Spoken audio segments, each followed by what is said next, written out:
Sometimes you've got to sweat the small stuff. It's the tiniest particulate matter in livestock facilities that cause allergies and other respiratory problems. On Successful Farming Radio. Successful Farming Radio, providing information farmers need in the field, in the shop, and in the office. Committed to growing your business in agriculture. Successful Farming presents the 15 Minutes with a Farmer podcast.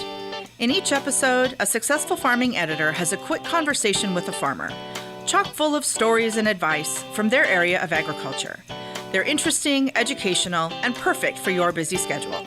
Search for 15 Minutes with a Farmer wherever you download your podcasts. Any age, any make, any model. Any way you look at it, you can get the right part at the right price by stopping by the One Parts counter at your local John Deere dealership. Whether you need to replace a worn part or just need to stock up on maintenance and replacement parts, you can find it all at the One Parts counter. Knowledgeable, friendly staff will help you choose from genuine John Deere, Reman, or A&I parts. Do yourself and your machine a favor. Stop by the One Parts counter today at your local John Deere dealership.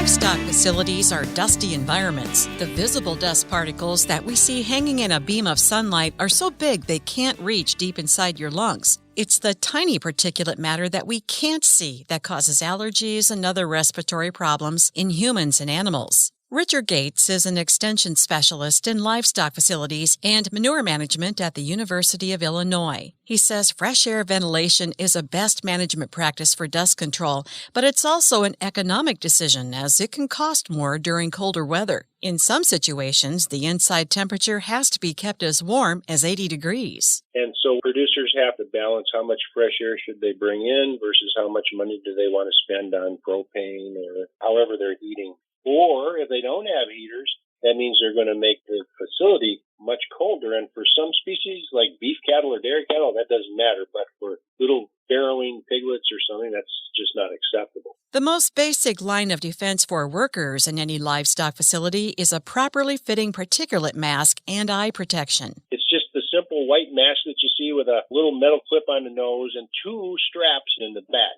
And the other thing that I really like to emphasize is protection for your eyes. I've been around livestock my whole life, and oftentimes I feel better the next day if I'm wearing safety glasses than if I wear a mask. So, every person is different in how they develop allergies to different loads that they encounter over their life. I'm Jody Henke. Learn more about the tiny particulate matter in livestock facilities at agriculture.com.